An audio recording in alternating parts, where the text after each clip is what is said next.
या ठिकाणी आल्यानंतर आपल्याला काही जोड टाकी पाहायला मिळतात। या ठिकाणी थोडं खाली वाकून जावं लागतंय। आमच्या मुलीच्या मालकाच्या स्वप्नात सांगितलं ते। या ठिकाणी हे पहा, हे अशी जी छोटी छोटी पिंड आहे त्या टोटल पूर्ण 11 पिंडी आहे। तिथून थोडं पुढं आल्यानंतर हा एक पायरी मार्ग आहे आणि इथनं त्या पाण्यामध्ये तिथे मला पिंड दिसतीये आणि नंदी महाराज आहेत।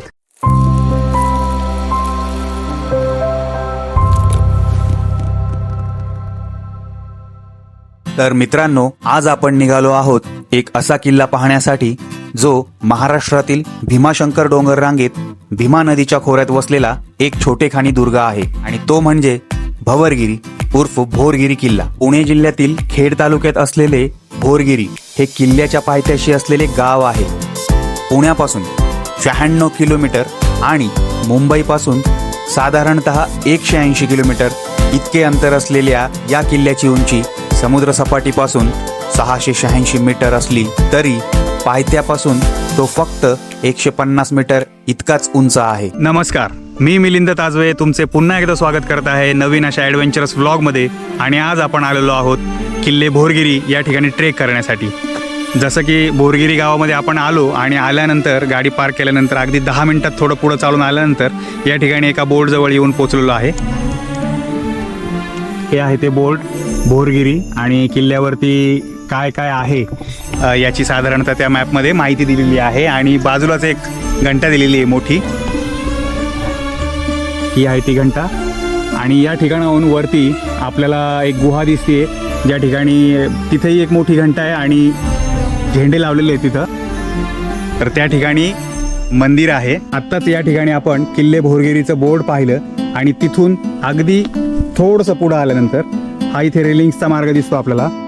रिलिंग्सचा मार्ग थेट गुहेपर्यंत आहे आणि तिथपर्यंत जायला फक्त 10 ते 15 मिनिटं लागतात।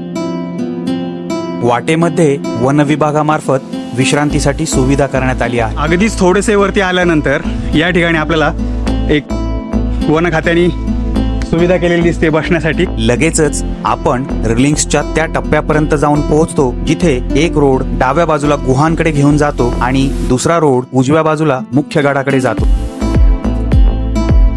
या ठिकाणी आपल्याला काही गुहा पाहायला मिळतात। मुख्य गुहेमध्ये देवीचे मंदिर आहे। किल्ले भोरगिरीवर ट्रेक करण्यासाठी आज माझ्यासोबत माझी लहान बहीण आलेली आहे दीपाली। हाय। काय झालं, खूप दिवस चाललं होतं की माझ्यासोबत तिला ट्रेक करायचा होता। ट्रेक करूयात आपण। तर दिवाळी होती आणि ती घरी आली, तर आज मुहूर्त पण चांगला साधला आम्ही। आज भाऊबीज आहे, त्या निमित्ताने आम्ही दोघंही सोबत आलो आहोत ट्रेकला। आजी, नाव सांगा तुमचं? चिंदाबाई। चिंदाबाई। बरं बरं आजी, मग मंदिराविषयी थोडी माहिती सांगा ना आम्हाला। माहिती सांगते। हां। आमच्या मुलीच्या मालकाच्या स्वप्नात सांगितलं ते। अच्छा तिच्या स्वप्नात येऊन त्यांनी हे देवीचं मंदिर काढलं। अच्छा। तिकडे 12 ज्योती शंकराची पिंड काढली। अच्छा। आणि मग ते देवीचं पाणी आहे ना, हां। तर तेवढं सत्पण आहे तर त्या कधीच खराब बी होत नाही। अच्छा। आणि कधी घाण होत नाही त्या पाण्यामध्ये, किती लोक जाऊ द्या किती येऊ। हां हां हां ते मंदिरात जाण्याच्या अगोदर हे पहा, हे एक छोटंसं कुंड आहे, तर ते पार करून आपल्याला मंदिरात जायला लागतं। आणि हे अंतर ते देवीपर्यंतचं अंतर आहे, तिथे पण असंच एक तळं आहे, तर त्याच्यातून आपल्याला चालत जायला लागतं। तर ते पाणी जे आहे आजी, हां, ते कधी खराब होत नाही। हा, हे बाहेरचं पाणी खराब होतं, हां, ते हां। पाणी कधीच खराब होत नाही। अच्छा।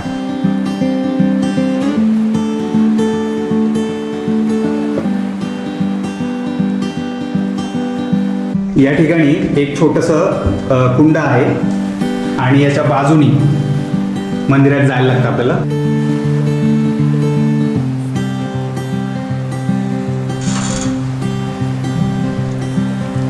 याच पाण्यात सांगा तुम्ही, यात मासे पण आहेत छोटे छोटे, बारीक बारीक मासे। हे पहा, हे पाणी गुडघ्याच्या थोडं खालपर्यंत आहे आणि पाणी जे आहे आता आपण ज्या पाण्यात उभं आहोत इतकं थंड आहे आणि छोटे छोटे मासे आहेत त्याच्यात आणि अंधार आहे सगळा।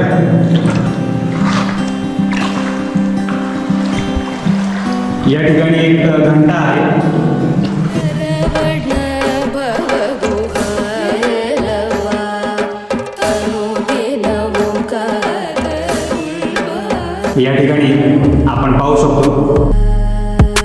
लाल चोळी देवीने घातलेली आहे आणि देवीचे डोळे पण किती सुंदर आहेत. हे पहा, देवीचे जे डोळे आहेत अतिशय सुंदर आहेत आणि दिवा पण लावलेला आहे. आजींनी आज पूजा केलेली आहे.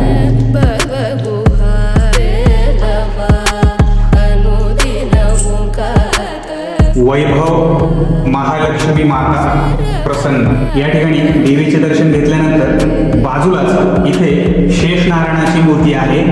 हे आपण पाहू शकतो. नागाचा फणा आहे आणि त्यांनी तोंड उघडलेलं आहे. या ठिकाणी एकदम छोटीशी गुहा आहे आणि तिथे शंकराची पिंड आहे आणि नंदी महाराज आहेत आणि एक त्रिशूळ लावले. मी दाखवतो तुम्हाला. पिंडी, नंदी महाराज, त्रिशूळ आणि ही गुहा एकदम छोटी आहे, एवढंच आहे. आणि याच्या बरोबर म्हणजे माझ्या डाव्या बाजूला आणखीन एक टाकं आहे. हे मोठं टाकं आहे. थोडंच पाणी द्या, दाखवतो मी. हे पहा, म्हणजे इथे पिंड पाहिली, या ठिकाणी हे टाकं आहे. हे होते मंदिराच्या डाव्या बाजूचे कुंड आणि मंदिराच्या उजव्या बाजूला सुद्धा एक छोटेसे कुंड आहे. यातील पाणी पिण्यायोग्य आहे. या गुहेपासून पुढे गेल्यावर अजून एक मोठी गुहा आहे, ज्यात भगवान शंकराच्या 12 पिंडी असून एक पुरातन पण लोप पावत चाललेले कातळ शिल्प आहे. या ठिकाणी एक मोठी घंटा दिलेली आहे, त्याच्यावर काही नावं कोरलीत. श्री गणेशाय नमः, बोरगड प्रसन्न आणि हा भगवा.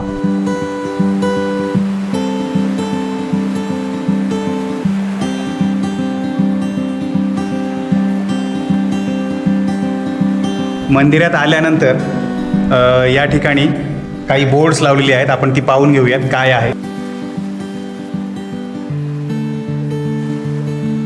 या ठिकाणी कातळ शिल्प आहे आणि ते 1100 वर्ष जुनं आहे.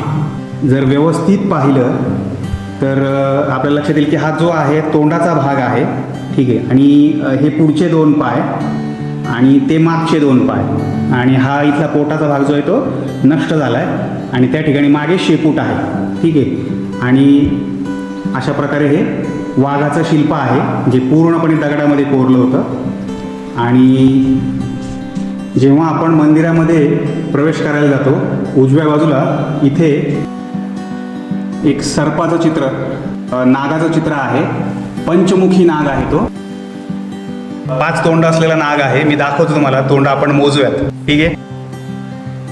हे पहा, हा 5 तोंडाचा नाग आहे. या ठिकाणी 1, 2, 3, 4 आणि 5 अशी 5 तोंड आहेत. आणि थोड्या वेळापूर्वी आजींनी मला इथं या सापाची सुद्धा एक आख्यायिका सांगितली की कधी काळी त्यांना कोणाला तरी इथे एक साप दिसला होता. तो गुहेत आला आणि या ठिकाणी जाऊन अदृश्य झाला. तर त्यासाठी इथे तो नाग कोरलेला आहे. तर या ठिकाणी आल्यानंतर आपल्याला ही सुद्धा माहिती मिळालेली आहे. पिंड जी बनवली हां, ना हां. देवाने पहिली, हां हां तर ती मातीत काढून टाकलेली होती. बरं. ते आमच्या मुलीच्या मालकाच्या स्वप्नात सांगितली हां. आणि मग त्यांनी ती उकारली. अच्छा. त्यांनी सांगितलं हातानेच उकरायची. ती उकारली हां. तर तिथं पिंड आहे. बरं. तर त्याच्यात 12 पिंडी येतात एकाच पिंडीमध्ये. अरे वा. हां हां हां. पार्वतीची मूर्ती आहे, गणपतीची मूर्ती आहे. अरे वा. ते आहे का सगळं आतमध्ये आहे, आहे? सगळं आतमध्ये आहे. हां ना. हां.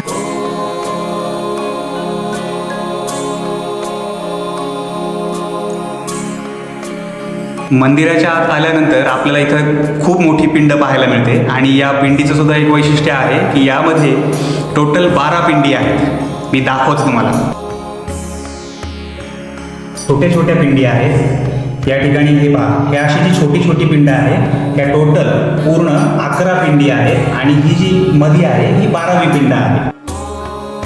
तर या ठिकाणी टोटल 12 पिंडी आहेत, जे की एक वैशिष्ट्य आहे आणि खूप छान आहे. इथे प्रत्यक्षात पाहताना खूप छान वाटतं. पिंडीच्या मागच्या बाजूला एक मूर्ती आहे, तर ती आहे पार्वतीची मूर्ती. मी दाखवतो. ती सुद्धा मूर्ती खूप छान आहे, दाखवतो तुम्हाला. अतिशय देखणी मूर्ती आहे. नाकामध्ये जी नथनी घातलेली आहे ती पण अतिशय सुंदर आहे. आणि या ठिकाणी आहेत गणपती बाप्पा. बाप्पांची सोंड सुंदर आहे, थोडी मोठी आहे, जाड. आता उरलेला किल्ला एक्सप्लोअर करण्यासाठी आम्ही पुढे निघालो.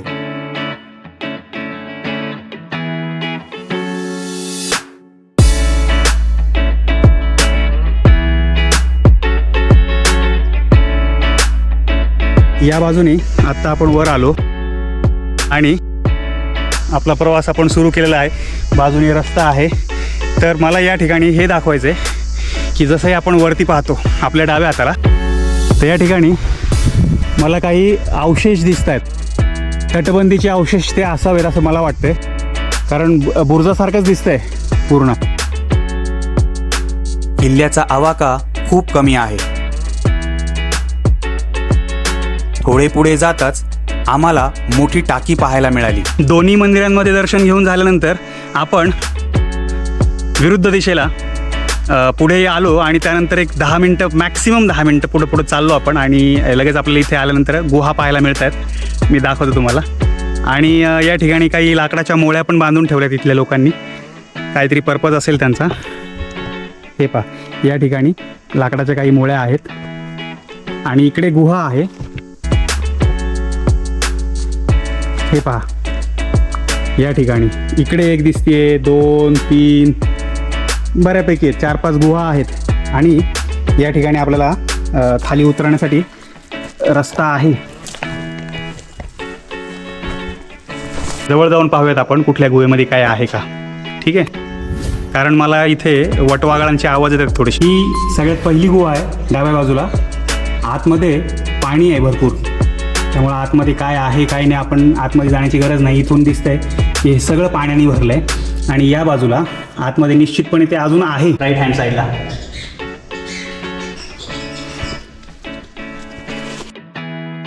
ही गुहा पाहून झाल्यानंतर बाजूला लगेचच दुसरी गुहा आहे.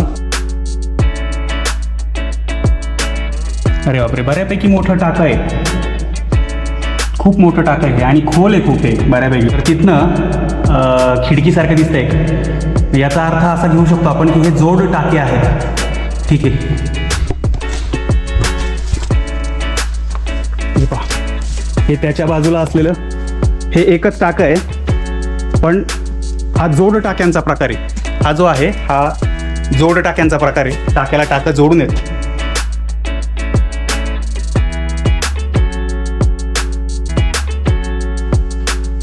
आणि या ठिकाणी विरगळ आहे, ती आपण आता पाहणार आहोत.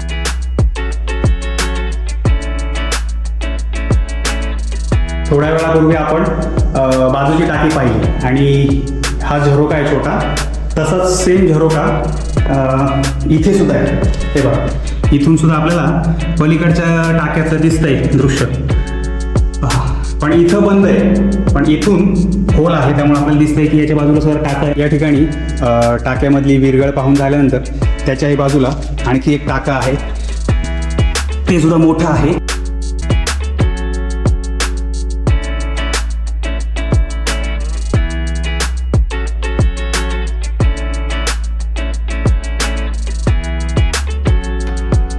ही जी मोठी गुफा आहे माझ्या पाठीमागे, तिथं आल्यानंतर एक रोड या बाजूला वरती जातो आणि या गुफेच्या डाव्या बाजूला सुद्धा आतमध्ये एक रोड जातोय. आम्ही उजव्या बाजूने निघालो. अगदीच थोड्या वेळात आपल्याला पुरातन पिंडी आणि वीरभद्र यांची मूर्ती पाहायला मिळते. हे नक्कीच ऐतिहासिक काहीतरी आहे.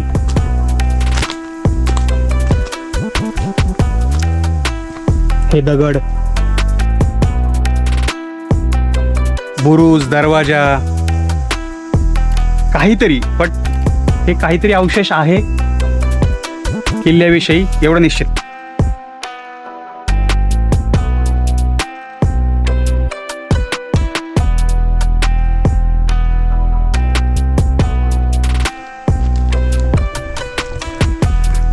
क्या बात आहे. कशाचा तरी शोध घेत चाललो आपण, म्हणून आलो आणि मला इथे या ठिकाणी इतकी सुंदर गोष्ट पाहायला मिळाली आहे. या ठिकाणी एक दगडावर वाघाचं किंवा सिंहाचं चित्र कोरलेलं आहे. हे पहा, हे दगडात कोरलेलं शिल्प आहे. वाघ किंवा सिंह यापैकी एक असावं पण अतिशय सुंदर दिसतंय ते. ही शेपटी आहे, सिंहच असावा कदाचित, कारण फेसिंग थोडं तसंच वाटतंय, सिंहच असेल तो.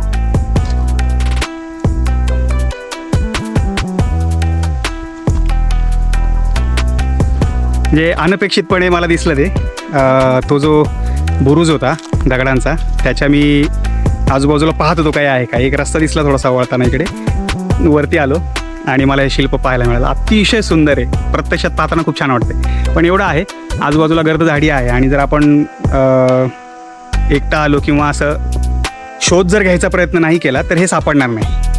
काहीतरी शोध घेत की बाबा इकडे हे मिळेल का ते मिळेल का असं घेत जर बघितलं तरच हे सापडणार आहे. पण आता माझ्या या व्हिडिओच्या माध्यमातून जर कोणाला यायचं असेल तर हे अतिशय सोपं आहे. म्हणजे जेव्हा आपल्याला ती पिंड वीरभद्राची मूर्ती ती जी पाहायला मिळते, तिथपासून थोडं पुढं येऊन त्याच सरळ रोडने, म्हणजे ते आपल्या उजव्या बाजूला आहे आणि त्या रोडपासून सरळ पुढं आलं की एक रोड थोडा खाली उतरतो. खाली उतरल्यानंतर सुद्धा एक मळलेली पायवाट आहे थोडीशी, पण जंगल टाईपच आहे थोडंसं. आणि तिथून खाली आलं की आपलं एक दगडाचा बुरुज जे काही आहे ते आपल्याला पाहायला मिळतं. पण लक्षात येतं की हे काहीतरी ऐतिहासिक वास्तू आहे.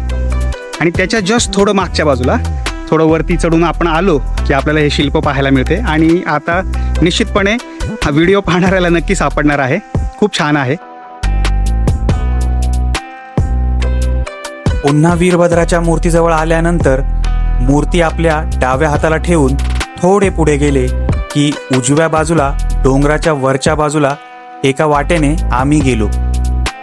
वीरभद्राची जी मूर्ती आहे त्या बाजूनी डोंगराच्या वरच्या बाजूला थोडंसं एक पायवाट जाते आणि तिथून थोडं अगदी 5 ते 10 मिनटामध्ये वरती आल्यानंतर आपल्याला इथे एक तळं पाहायला मिळते. मी दाखवतो तुम्हाला. हे पहा, या बाजूने आत्ता आपण आलो आणि या ठिकाणी एक तळं पाहायला मिळते. बघा हे तळं, आणि तळ्याच्या पलीकडच्या बाजूला आत्ता आपण उभं होतो. तळ्याच्या मागच्या बाजूला इथं मला एक काहीतरी दिसतंय. बसायला जागा केलेली आहे, वन विभागानेच केलं असणार आहे.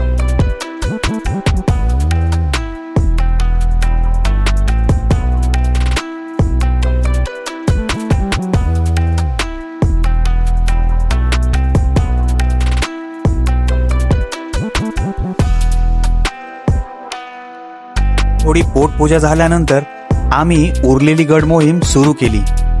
काही पाण्याची टाकी आम्ही शोधत होतो, पण ती सापडत नव्हती. मग आठवले की अगदी सुरुवातीला विरगळ असलेलं टाकं होतं, तिथून आम्ही उजव्या बाजूने आलो. पण डाव्या बाजूला सुद्धा एक वाट जात होती. त्या बाजूने जाऊन बघू असा विचार करून तिथून सुरुवात केली.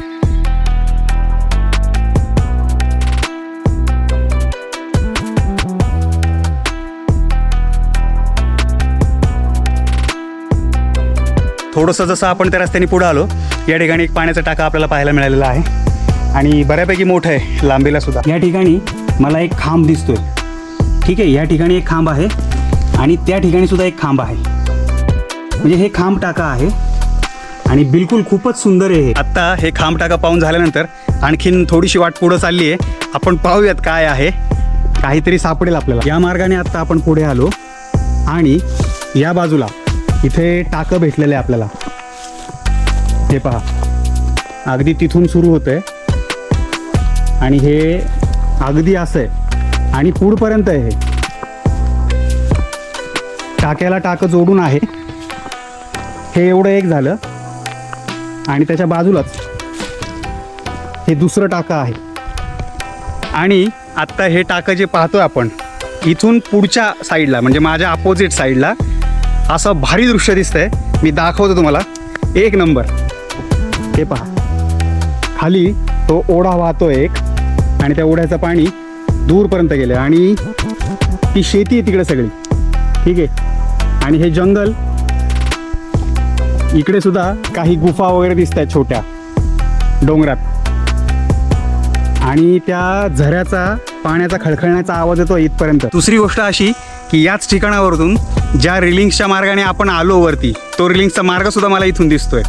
टाक्याच्या जस्ट पुढच्या बाजूला आहे, त्या तिथे खाली. आता इथून खाली उतार आहे त्यामुळे मी पुढे जात नाही. हे बघा, इथून हा रेलिंगचा मार्ग आपल्याला खाली जाताना इथूनच जायचंय. म्हणजे आपली गड फेरी पूर्ण होत आहे असं मला वाटतंय आत्ता तरी. अजून काही राहिलं असेल तर आपल्याला सापडेल. या ठिकाणी आपल्याला आणखी एक टाकं मिळालेलं आहे. माझ्या अपोजिट साईडला बरोबर सूर्यदेवता आहेत आकाशात. हे पहा, हे ते टाकं आहे.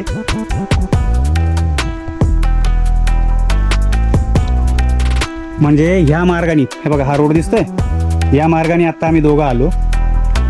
या बाजूला खाली दरी आहे, खाली जंगल आहे आणि तो रेलिंग्सचा मार्ग जिथं तो मार्ग सुरू होतो म्हणजे वरती येणाऱ्यांसाठी तिथून सुरू होतो आणि आपण तसं जाऊन त्या गावात पोहोचतो. तिथं आपण गाडी लावलेली आहे. आणि किल्ल्यावर येण्यासाठी इकडनं एक मार्ग आहे आणि या बाजूला जी घरं आहेत तिकडनं पण एक मार्ग आहे. 2 मार्ग आहेत. म्हणजे या बाजूने जर तुम्ही गेले तर तिथं गावाच्या बाहेर तिथे म्हणजे मेन मुख्य गाव आहे ते आणि तिथं शंकराचं मंदिर पण आहे. टाक आहे. अरे वा, भरपूर टाकी आहेत ह्या ठिकाणी. वा वा वा. या ठिकाणी आणखी एक टाकं पाहायला मिळालं. इथं सगळे टाकी बहुतेक खांब टाकीच आहेत. हे बघा, इथे पण खांब आहे, इथेही मध्ये खांब आहे, तिकडे पण त्या कोपऱ्यात सुद्धा तिथे खांब आहे. बघा इथे खांब आहे, ठीक आहे. आणि बाकीचा गॅप आहे सगळा. हे पूर्ण खांबांवर उभे राहिलेले टाके. आणखी थोडे पुढे गेल्यावर या बाजूचे तटबंदीचे काही अवशेष पाहायला मिळाले. या ठिकाणी आल्यानंतर हे असे तटबंदीसारखे काही अवशेष दिसत आहेत. इकडे काही शिल्लक नाहीये पण इथे हे तटबंदीसारखं दिसतंय. चला पुढे जाऊन बघूयात आपण. हे पहा, ही तिथून जे दिसत होतं आपल्याला ही तटबंदीच असणार आहे त्यावेळेला आणि खाली दरी आहे, पुढे काहीच नाहीये. ज्या दगडावर आत्ता आपण पाय दिलेला आहे हा वाला, हे तटबंदी असणार आहे कारण खाली ही दरी आहे. आणि हे इथे पण हे अवशेष बघून सुद्धा असं वाटते की हा तटबंदीचा एक भाग असणार आहे. एकदा का आपण या टाक्यांच्या मार्गावर चालायला सुरुवात केली की मळलेली ही पायवाट सोडायची नाही. आपली गडफेरी आपोआप पूर्ण होते. आपण पुन्हा त्या वीरभद्राच्या मूर्तीजवळ येऊन पोहोचतो. म्हणजे मग अशी आपण इथून शिरायचं म्हणत होतो. ते दोन्ही साईडला होता किल्ला. आपण एका बाजूला बघितला, दुसरी बाजू राहिली होती. इकडून पण गेलतो आपण, है ना. हा, पण आपण खाली गेलो नव्हतो आणि तो रस्ता तसा खाली जाऊन आपल्याला माहित नसतं तर सापडलंच नसतं. ते बरोबर गड फिरी झाली आपण. संपूर्ण गड फिरून झाल्यानंतर आता मी तुम्हाला योग्य रस्ता सजेस्ट करू शकतो. तो असा की अगदी सुरुवातीला पाहिलेल्या विरगळ असलेल्या कोरड्या टाक्यापासून डावीकडे वळून गड फेरीला सुरुवात करावी. मग वीरभद्राची मूर्ती आणि पिंडीजवळ येऊन पोहोचल्यावर खालच्या बाजूला वाघाचे शरपशिल्प पाहून पुन्हा त्याच विरगळीच्या टाक्याजवळ यावे जिथून गड फेरीला आपण सुरुवात केली.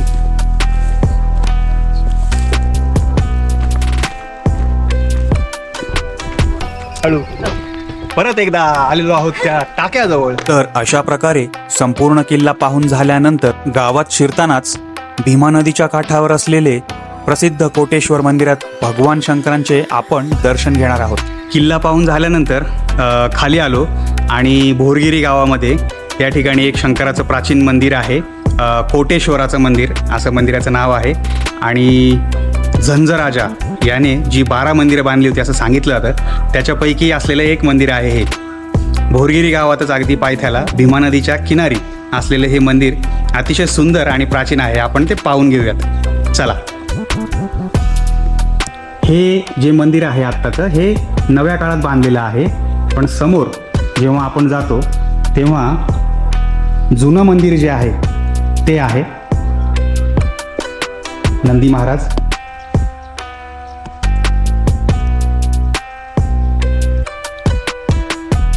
या ठिकाणी एक सापाचं कोरलेलं दिसते ते शिल्प. सर्प वाटतोय तो.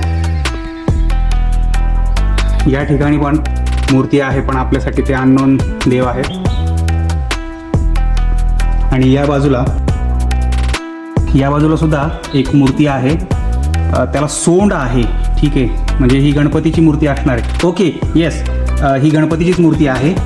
ही विशेष का आहे कारण हे पहा, हे मुली जसं स्कर्ट घालतात त्या टाईपमध्ये हा गणवेश किंवा हे कपडे परिधान केलेत गणेशाने. या ठिकाणी एकदम वेगळ्या प्रकारची मूर्ती आहे ही. आणि ही जी सोंड आहे ही सोंड पण तिथे काहीतरी ठेवलं त्याच्यावर त्यांनी सोंड ठेवली, म्हणजे काहीतरी खायचा पदार्थ असेल, लाडू किंवा काय. आणि ह्या हातामध्ये इथे शस्त्र दिसतंय काहीतरी, आणि कान पण इतके सुंदर आहेत. आणि मंदिरामध्ये आता आपण जाऊया.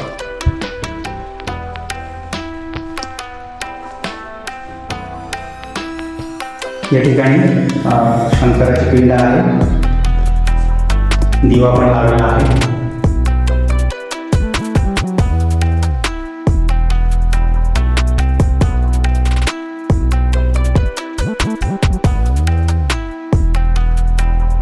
भगवान शंकरांचं आपण पिंडीचं दर्शन घेतलं आणि मंदिराच्या बरोबर बाजूला हे मंदिर आहे आणि या बाजूला एक रोड चालला आहे. इथून या ठिकाणी मोकळा एरिया आहे सगळा.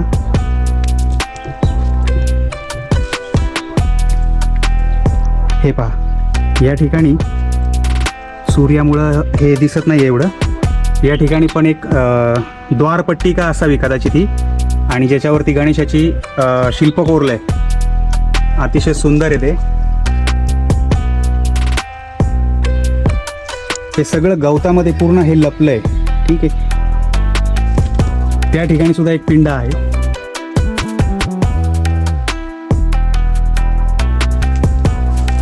या ठिकाणी सुद्धा एक पिंड आहे.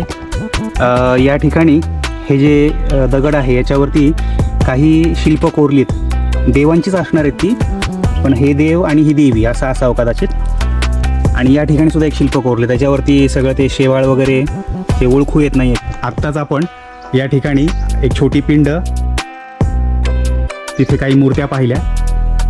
तिथून थोडं पुढं आल्यानंतर हा एक पायरी मार्ग आहे आणि इथनं त्या पाण्यामध्ये तिथे मला पिंड दिसते आणि नंदी महाराज आहेत.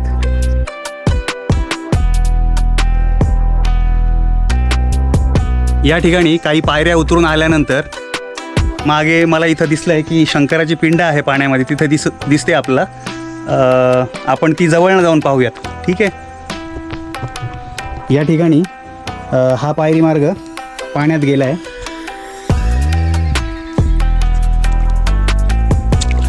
हे बघा, इथे मध्ये इथे एक पायरी आहे आणि कदाचित हा पायरी मार्ग थोडा पुढं जात असावा, पण बाजूला इथे एक आहे मार्ग ज्या ठिकाणी आपण आत्ता आलेलो आहे. या ठिकाणी हा मार्ग संपला आहे. खोली जास्त नसणार आहे बरं का इथे, कारण दगड दिसत आहेत मला पाण्यात खाली.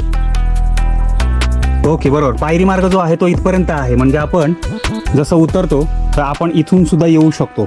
पायरी मार्ग दिसतोय आणि या ठिकाणी नंदीच्या 2 मूर्त्या मला दिसत आहेत आणि इथे एक शंकराची पिंड आहे. पण अतिशय सुंदर आहे ही कॅमेऱ्यात दिसत असेल की नाही आयडिया नाही, पण हे खूपच सुंदर दिसतंय.